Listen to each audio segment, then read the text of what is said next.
temamız şol bir argument ve trigonometrik fonksiyonların arasındaki bağlantılar. Yani biz argumentimiz şol bir zat olmalı ve trigonometrik fonksiyonların arasındaki bağlantılar özelliği. Tangens alfa değerimiz sinüs alfa, pardon, kosinüs alfa. Sebebi bunun uçuşlukta A yaklaşan C değerimiz sinüs alfa, B yaklaşan C değerimizin kosinüs alfa. Onda tangens alfa değerimiz kim? A yaklaşan B oldu. Sağ ölçüsünden, mayda ölçüsünden ben C sağına bölsem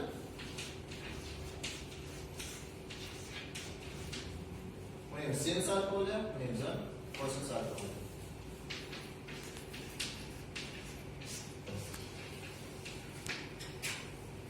Şimdi tangens alfamıza düşünüp katangens alfa.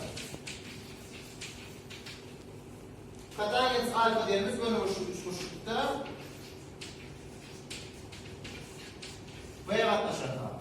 Bu da edir şöyle alıp bir taraftan C sağına bölsek ya da gitmesin o zaman bulduğunu bölsek kosinüs alfa yaklaşan sinüs alfa olur. Yani katangens alfa değerimiz kosinüs alfa sinüs alfa. Diğer de bir bağlantılı değerimiz var.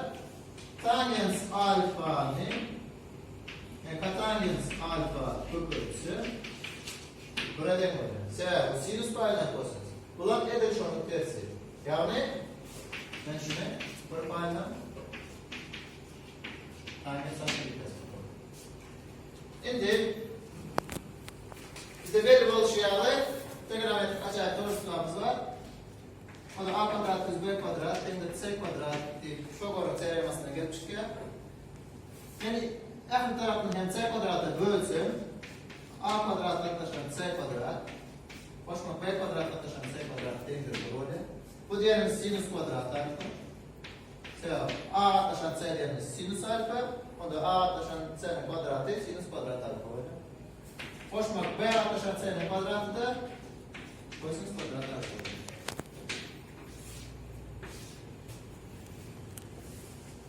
Şimdi buraya boşmak tangens kvadrat alfa.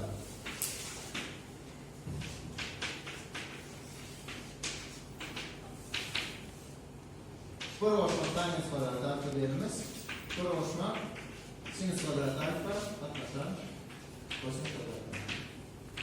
Ya da kosinüs kvadrat alfa.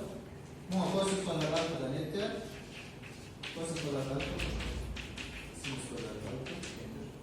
Bildiğimiz bir paydan kosinüs kvadrat alfa. Ve edir şunun ne alı? Bir boşma katangens kvadrat alfa dediğimiz bir boşma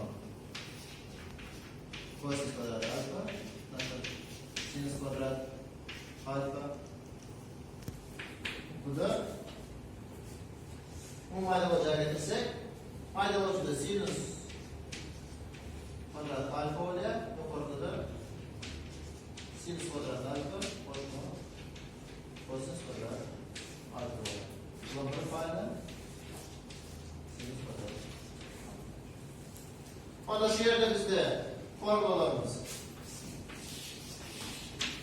Bu formüla, üç formüla, 4 formüla ve bir koşma katangens kvadrat alfa denilir. Bir payda sinüs kvadrat alfa bu formülamız.